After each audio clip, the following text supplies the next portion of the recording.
Assalamualaikum warahmatullahi wabarakatuh. Halo teman-teman semuanya, apa kabar hari ini? Semoga kalian tetap sehat dan tetap semangat. Baik teman-teman, kali ini akan membahas tentang fenomena gagal bayar nasional di pinjaman online yang banyak dilontarkan oleh nasabah-nasabah pinjaman online baik di kolom komentar ataupun di media sosial yang lain. Nah, mengenai gagal bayar nasional ini, mungkin keinginan dari nasabah-nasabah pinjaman online yang saat ini sedang kesulitan ekonomi, sudah tidak mampu bayar, aset-asetnya sudah habis terjual karena untuk bayar pinjaman online. Nah, hal ini pasti mereka menginginkan gagal bayar nasional. Tujuannya karena ingin menghancurkan pinjol agar pinjol ini tidak ada lagi di negara kita. Nah, untuk melakukan hal itu, untuk mengkampanyekan hal itu, banyak sekali lontaran komentar-komentar di media sosial ataupun di tutorial-tutorial YouTube yang membahas tentang pinjaman online. Mereka ini menginginkan gagal bayar nasional. Pertama, alasannya karena memang sudah tidak mampu lagi untuk bayar. Yang kedua, faktor utama yang menyebabkan mereka mengkampanyekan gagal bayar nasional adalah karena cara-cara penagihan yang dilakukan oleh DC pinjaman online banyak yang tidak sesuai standar operasional prosedur atau SOP dari OJK. Nah, jadi mereka ini merasa tersakiti, merasa betul-betul jadi malas untuk membayar, sehingga mereka banyak yang melontarkan gagal bayar nasional.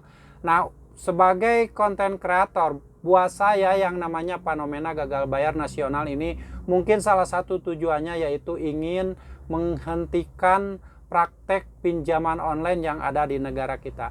Tapi hal ini bukanlah hal mudah karena namanya pinjaman online ini investornya atau pemodal yang mengasih modal ke perusahaan-perusahaan pinjaman online ini merupakan orang-orang yang betul-betul dananya besar, betul-betul perusahaan besar yang tidak mungkin dengan mudah bisa dihancurkan atau bisa diberhentikan atau bisa dibangkrutkan.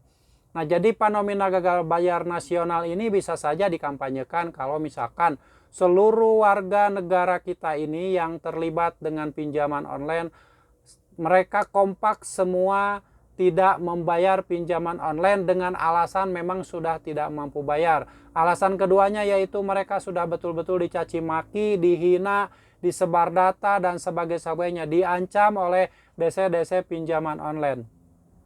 Baik itu pinjaman online legal ataupun ilegal, karena cara-cara penagihan melalui chat WA atau telepon itu hampir mirip-mirip, hampir sama, tidak ada bedanya. Mungkin ilegal lebih parah lagi, tapi pinjaman online legal juga cara-cara penagihannya itu hampir sama ya.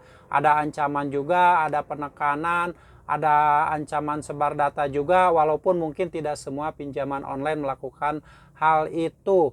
Terutama pinjaman online legal ini kalau mereka mencantumkan identitas aplikasinya, mereka tidak terlalu barbar atau tidak terlalu berlebihan dalam melakukan penagihan. Tapi kalau ternyata debt collectornya tidak menampilkan identitas dari aplikasi mana, disitulah akan keluar kata-kata yang kasar, ancaman, intimidasi, penekanan, dan sebagainya. Sehingga nasabah pinjaman online yang saat ini sedang kesulitan ekonomi, untuk biaya hidup juga mungkin lagi susah, bukan tidak mau membayar pinjaman online, sehingga mereka kesal, marah, dan benci sama kolektor-kolektor yang sudah melakukan intimidasi dan mencaci maki terhadap nasabah-nasabah yang telat bayar, bahkan ada yang sudah gagal bayar. Jadi untuk kampanye gagal bayar nasional ini mungkin saja akan sulit terwujud apabila hanya segelintir orang atau hanya beberapa orang yang melontarkan kampanye ini. Karena ini terucap hanya di kolom komentar dari konten-konten kreator yang membahas pinjaman online. Jadi untuk realisasinya, misalkan mereka ingin demo ke kantor-kantor pinjaman online, demo ke OJK dan sebagainya, ini saya rasa ini agak sulit karena tidak kompak. Kalau misalkan kompak, seluruh orang yang terlibat pinjaman online kompak untuk mengkampanyekan itu dan turun demo di OJK ataupun di pinjaman online, mengeluarkan, menyampaikan aspirasinya, mungkin akan sedikit ada perhatian. Tapi kalau hanya mengungkapkan kata-kata di kolom komentar ataupun di media sosial, itu mungkin akan sulit. Karena yang namanya pinjaman online tadi, mereka itu mempunyai modal yang besar, bukan perusahaan yang kecil yang menjadi investor di pinjaman online ini. Semoga saja keinginan para nasabah yang saat ini mengkampanyekan gagal bayar nasional ini bisa mendapatkan solusi terbaik, walaupun memang tidak bisa bangkrutkan pinjaman online, tapi minimal mereka mempunyai keadilan karena mereka sudah ada yang merasa tersakiti, ada yang merasa dicaci maki, ada yang merasa dikata-katain hewan, ada yang merasa betul-betul mereka sudah malas untuk membayar karena perlakuan dari DC pinjaman online tersebut. Saya hanya berharap semuanya berjalan dengan lancar. Kalau memang ada nasabah pinjaman online yang sudah punya uang dan niat hati untuk membayar, silahkan, kalian itu hak kalian. Dan memang kalau memang ternyata tidak punya uang sama sekali, jangan memaksakan untuk bayar. Apalagi kalian sudah diancam, dicaci maki, disebar data, dilakukan penekanan oleh debt collector pinjaman online, sebaiknya kalian hentikan pembayaran. Tujuannya karena mereka itu biar mendapat pelajaran. Jangan seenaknya menagih nasabah dengan kata-kata yang kasar, kata-kata yang tidak pantas untuk diucapkan. Sebaiknya kalian tetap fokus saja mencari rezeki, tetap fokus saja membangun masa depan kalian. Hilangkan pikiran-pikiran tentang pinjaman online yang ada di otak dan hati kalian. Sebaiknya kalian fokus membangun masa depan yang lebih baik lagi dan jauh dari riba pinjaman online. Hal ini bisa dilakukan apabila ada niat hati dari kalian semuanya. Semoga ini menjadi inspirasi dan motivasi buat teman-teman semuanya untuk tetap semangat, tetap fokus untuk membangun masa depan.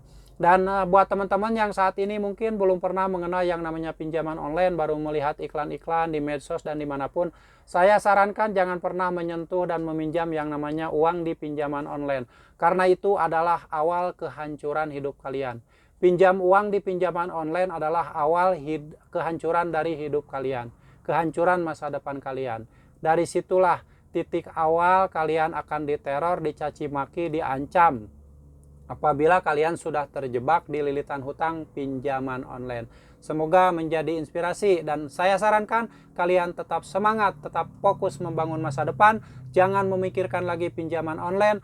Pikirkanlah diri kalian sendiri, pikirkan keluarga sendiri, pikirkan masa depan kalian. Sampai jumpa lagi di video saya selanjutnya. Wassalamualaikum warahmatullahi wabarakatuh.